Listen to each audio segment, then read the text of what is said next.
With Okay, so yes. air fluid levels. Okay, so chest we would also have air fluid levels.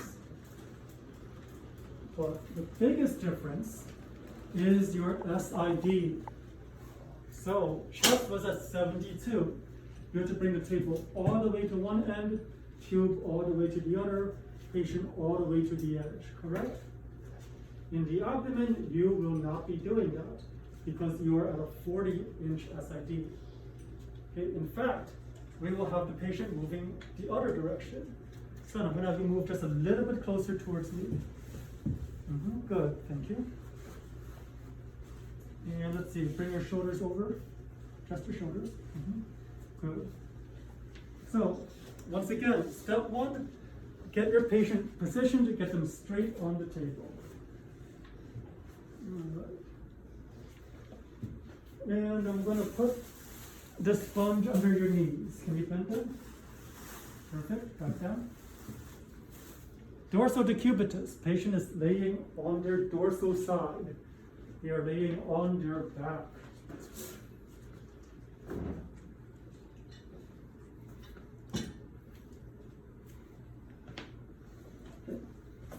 So I'm just going to demonstrate this without the grid so you can clearly see the cassette.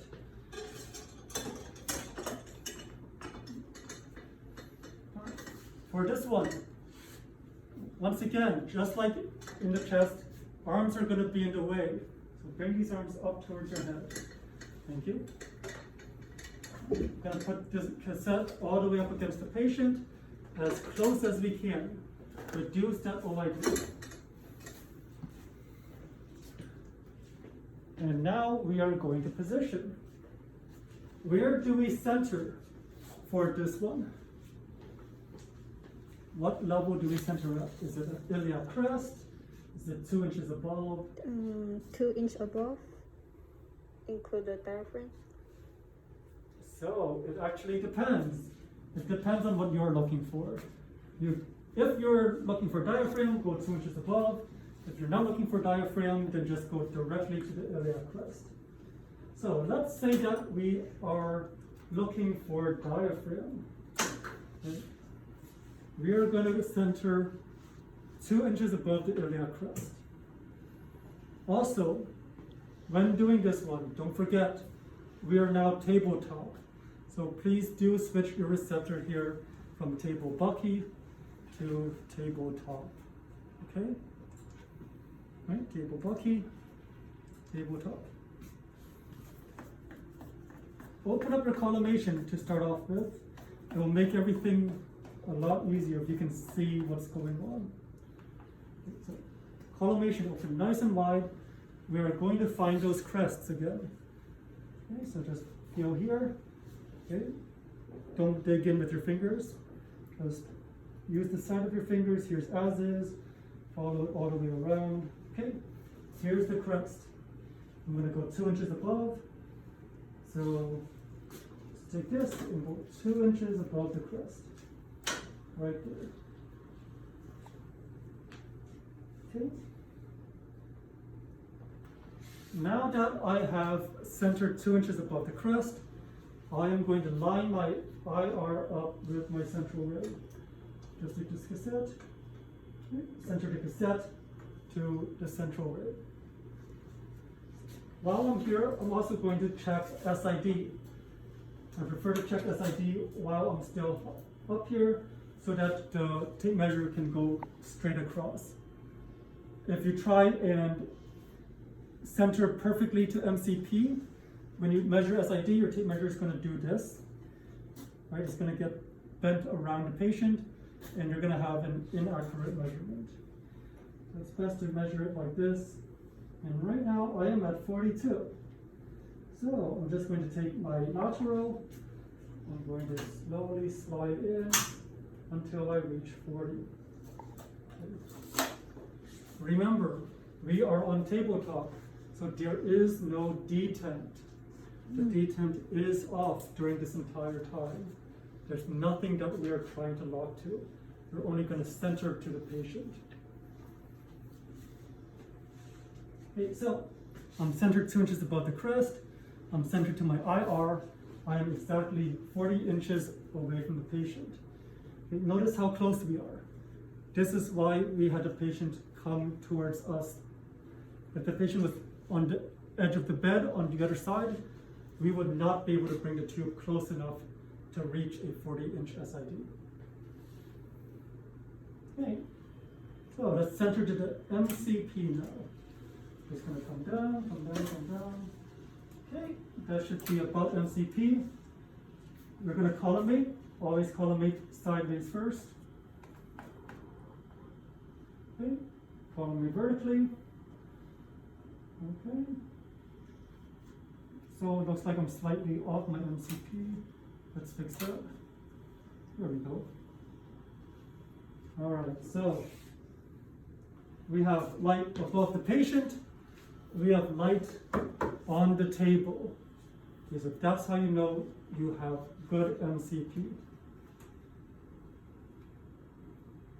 Light above the patient, light on the table, you're at the MCP. Okay. What marker are we going to use this time? Right. Why the right marker this time? His eye. Light station the right side, right? Good. So this time his right side is touching the IR. So we will use the right marker and we will place it AP. Okay. I'm going to turn on the lights for just a second. If you take a look at my marker comes with these little beads in it. Okay. You see that the beads fall down because of gravity. Right? You see that? Yes. Is that important how you place the marker? So this means that I don't need to worry about how I place my marker too much, because the beads will tell the radiologist which side was up. Right? The beads fall down, so they know this side was down, this side was up. If I did not have these beads, then it would become important for me to somehow annotate on the image which side of the patient is up, which side of the patient is down. Now, as far as placement, you can place it this way, you can place it this way. It doesn't matter to me. Don't place it this way, that's upside down, right? And don't place it this way, that's PA. So either place it like this to show this was up, or place it like this so that it's pointing up towards the patient's head. Okay, this is upside down. Right? Let me show you as well, son. I can put the marker like this, right? Because this is up. I can put the marker like this because it's towards your head. You don't want to put the marker like this. That's upside down towards your feet. Right? And don't put a PA.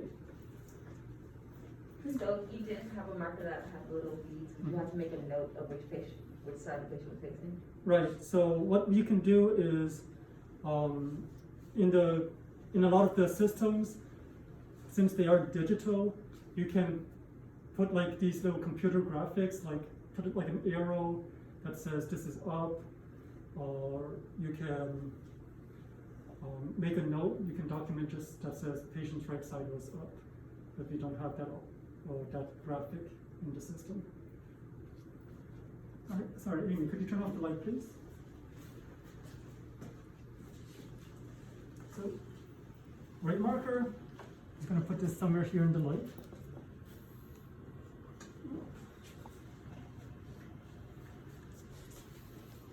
And just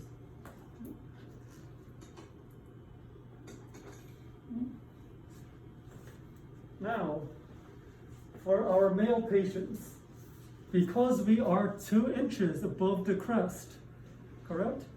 We actually have a lot more leeway in terms of shielding now. So we can actually take this and just plop it over here. And if you turn on the light, thank you. Okay. You'll see that we are completely outside our collimation light, outside of our X-ray beam, but we can properly shield now. You can also try this for female patients, but remember, female gonads do go all the way up here, so even if you shield down here, anything up here is still not being shielded. And that's just the trade-off we will have to make on these exams. That's why it is important to check for pregnancy status ahead of time. Okay. As far as breathing instructions go, what are they? Breathe in, let it out, breathe in. It was breathe in, breathe Mhm. out, don't breathe, X-ray, and then breathe Very in. good. Very good.